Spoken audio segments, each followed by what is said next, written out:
Class 9। तो अगला अध्याय उपसर्ग और प्रत्यय के बाद है चौथा आपका अध्याय संधि एवं संधि विच्छेद, जॉइनिंग एंड डिसजॉइनिंग। ठीक है, तो सबसे पहले हम संधि पढ़ेंगे कि संधि क्या है। पहले आपको ये जानना ज़रूरी है कि संधि का मतलब क्या होता है। संधि का मतलब होता है जोड़ना या जुड़ना या मेल होना। ठीक है, तो जब हम संधि पढ़ेंगे तो यहाँ पे आप देखिएगा कि शब्दों का मेल होता है। यहाँ शब्दों का मेल नहीं होता, यहाँ ध्वनियों का मेल होता है। ध्वनि यानी कि मात्राएं यानी कि स्वर, व्यंजन का भी मेल होता है, लेकिन वो व्यंजन का मेल कैसे होता है वो भी आप पूरे अध्याय में पढ़ेंगे। ठीक है, तो संधि, सबसे पहले संधि शब्द का अर्थ। संधि शब्द का अर्थ है मिलन या मेल, दो शब्दों का मेल होना, दो स्वरों का, दो ध्वनियों का मेल होना। भाषा में कुछ शब्दों को बोलते समय किसी शब्द में आने वाली निकटतम ध्वनियाँ परस्पर मिलकर जब एक हो जाती हैं तो ध्वनियों के ऐसे मेल को संधि कहते हैं। तो जब दो शब्द हैं और उनको जब आप बोल रहे हैं तो उनके निकटतम ध्वनियाँ, जो उनकी ध्वनि है, वो आपस में जब मिल जाती है और मिलकर एक हो जाती है तब उसे हम संधि कहते हैं। तो यहाँ पे ध्वनियों का मेल होता है, दो शब्द हैं और उन दोनों शब्द की जो ध्वनियाँ हैं जब वो आपस में मिल जाती हैं तो वो संधि का निर्माण करती हैं। ठीक है, अब उदाहरण के लिए आप देखिए, महा तथा ईश शब्द जब मिलकर बोले जाते हैं तो महा शब्द की अंतिम ध्वनि आ तथा ईश शब्द की पहली ध्वनि ई आपस में मिलकर ए बन जाते हैं। तो ये तो आपने देखा ही होगा, महा जोड़ ईश महेश बन जाता है या रमा जोड़ ईश रमेश बन जाता है। तो ये निकटतम ध्वनियाँ जो हैं, ये आ ध्वनि और ये ई ध्वनि, ये दोनों मिलकर कौन सी ध्वनि का निर्माण कर रहे हैं? ए ध्वनि का निर्माण कर रहे हैं। ठीक है, तो ये आपस में मिलकर क्या बन जाते हैं? ए ध्वनि। तो यही ध्वनि क्या है? ये संधि कहलाती है। ध्वनियों का यह मेल संधि का उदाहरण है। ठीक है, तो ये उदाहरण किसका है? संधि का उदाहरण है। इस तरह किसी शब्द की निकटतम ध्वनियों के बीच विकार सहित जो मेल होता है उसे हम संधि कहते हैं। तो संधि किसका मेल है? संधि ध्वनियों का मेल है। जब दो ध्वनियाँ आपस में मिलकर एक नई ध्वनि निर्माण कर देती है तो उसे हम संधि कहते हैं। इस तरह किसी शब्द की निकटतम ध्वनियों के बीच विकार, यानी कि ये विकार क्या है? मेल होकर एक नया शब्द बन जाना, नई ध्वनि बन जाना, तो सहित जो मेल होता है उसे संधि कहते हैं।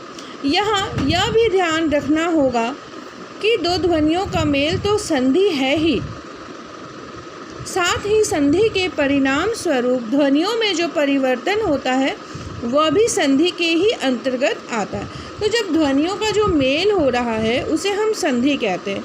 ठीक है, और जब इसका परिवर्तन हो जाता है और ये मेल जो हो रहा है, ये मेल जो हो रहा है, इन दोनों में आपस में मेल जो हो रहा है, ये संधि है। और मेल होकर यहाँ पे जो परिवर्तन आया रमा और ईश में, यानी कि रमेश जो बन गया, ये संधि कहलाता है। ठीक है, संधि के कुछ और उदाहरण आप देखिए, रमा जोड़ ईश रमेश, यहाँ पे अ और बरी मिलकर क्या बनाए? ए की मात्रा, तो क्या बन गया? रमेश, रमेश। देव जोड़ आले, देवालय, अ जोड़ आ, क्या बन गया? आ। यहाँ पे देखिए, देव के साथ क्या है? अ है और इसके बाद आ है, तो दोनों का मेल होकर क्या बन गया? आ। ये कौन सी ध्वनि का निर्माण कर रहा है? आ का, तो क्या बन गया? देवालय। सत जोड़ मित्र, त, सत का त और मित्र का म, तो जब दो व्यंजनों का मेल हुआ तब क्या बना? न म, तो यहाँ पे क्या बन गया आपका शब्द? सन मित्र। ठीक है, तम जोड़ गुण, तमो गुण, यहाँ पे अविसर्ग है और ग व्यंजन है, तो इन दोनों का जब मेल हुआ तो क्या बन गया? ओ बन गया। तो याद क्या रखना है? इसे याद रखना है। ठीक है, जब दो ध्वनियाँ मिलती हैं तो कौन सी ध्वनि बनती है, इसे आपको लर्न करना है। यहाँ पहले दो उदाहरणों में दो स्वरों का मेल हो रहा है, तीसरे उदाहरण में दो व्यंजन का मेल हो रहा है और चौथे उदाहरण में विसर्ग ध्वनि और व्यंजन का मेल हो रहा है। ठीक है, इस तरह ध्यान रखने की बात तो यह है कि संधि हमेशा किसी शब्द की दो ध्वनियों के मध्य होती है। संधि कहाँ होती है? दो ध्वनियों के मध्य। और ध्वनि क्या है? उसकी जो मात्रा है या आखिर वाले जो व्यंजन है उन दोनों की जो ध्वनि है उन ध्वनियों के मध्य में संधि होती है। शब्दों के बीच में कभी भी संधि नहीं होती। शब्दों के बीच में जब संधि होती है तो उसे हम समास कहते हैं। यही गुण जो है संधि को समास से अलग करता है। समास में शब्दों का मेल होता है, संधि में ध्वनियों का मेल होता है, क्योंकि समास प्रक्रिया दो शब्दों के मेल का परिणाम होती है। अब यह भी आप ध्यान रखें कि संधि तथा संयोग भी एक नहीं होते। संयोग का मतलब भी जोड़ होता है, परंतु ये दोनों एक नहीं होते। संयोग में दो ध्वनियों का मेल तो हो सकता है, पर उस मेल के परिणाम स्वरूप परिवर्तन नहीं होता। तो जब हम संयोग करते हैं दो शब्दों के बीच में तो उसमें परिवर्तन नहीं होता, परंतु संधि में जब भी परस्पर मिलने वाली ध्वनियाँ मिलती हैं तो उसमें परिवर्तन हो जाता है। यहाँ देखिए आपको परिवर्तन साफ दिख रहा होगा। रमा जोड़ ईश रमेश, तो यहाँ ध्वनि में परिवर्तन हो गया। संधि के अंतर्गत होने वाली ध्वनि परिवर्तन तीन प्रकार के हो सकते हैं। तो यहाँ पे तीन प्रकार के संधि परिवर्तन है।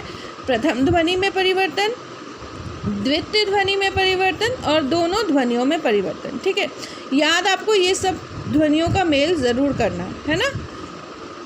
उत जोड़मेश उन्मेष, त से क्या बन गया? न। निह जोड़ चल, निश्चल, यहाँ विसर्ग जो है वो क्या बन गया?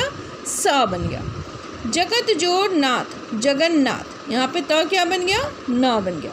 यदि जोड़ अपि, यद्यपि, ई क्या बन गया? अ बन गया। तो इसे आपको ध्यान रखना है, लर्न करना है, इसीलिए मैं इसे मार्क भी करती जा रही हूँ। और ये कैसे हुआ ये आपको आगे अध्याय में पता चलते जाएगा। तो पूरा अध्याय और पूरी वीडियो देखनी आपको ज़रूरी है। द्वितीय ध्वनि में परिवर्तन, विद्या जोड़ अर्थी, विद्यार्थी, यहाँ पे अ क्या बन गया? आ बन गया। ठीक है, ये जो अ है इसके साथ जब संयोग हुआ तो ये अ का निर्माण करता है। ठीक है, शिक्षा जोड़ अर्थी, शिक्षार्थी, यहाँ पे देखिए ये अ है, इसके साथ जब जुड़ गया तो क्या बन गया? ये आ का निर्माण करता है। ठीक है, मही जोड़ इंद्र, महेंद्र, यहाँ छोटी ई है, ये किस में परिवर्तित हो गया? ये बड़ी ई में, तो क्या बन गया? महेंद्र। वधु जोड़ उत्सव, वधुत्सव, यहाँ छोटी ऊ जो है ये परिवर्तित होकर बड़ी ऊ में परिवर्तन हो गया इसका।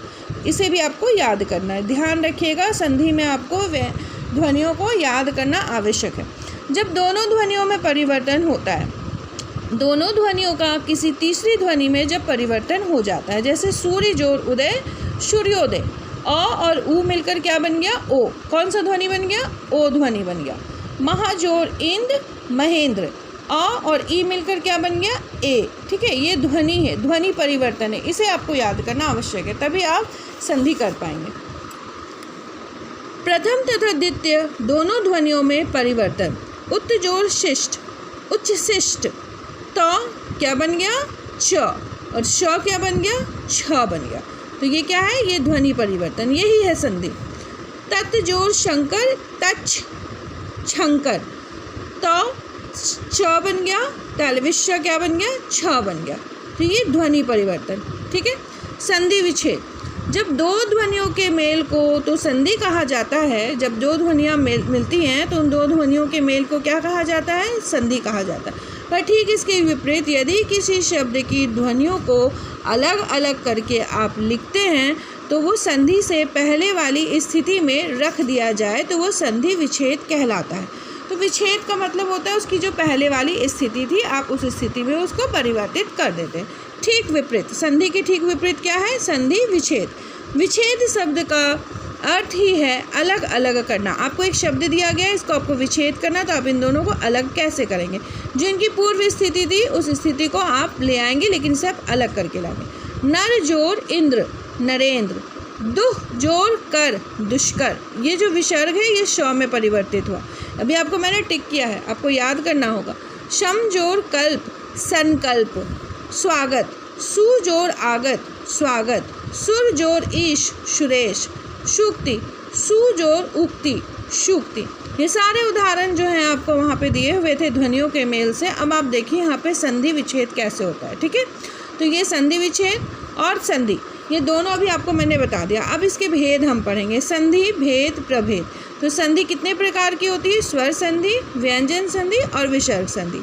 तो आज आप संधि पढ़िएगा और संधि विच्छेद पढ़िएगा और उनके जितनी भी ध्वनियाँ हैं उनके मेल से नई ध्वनि जो बनती है उन सबको याद कीजिए। याद करना आपको बहुत आवश्यक है, ठीक है। संधि के भेद हम अगले वीडियो में पढ़ेंगे। धन्यवाद।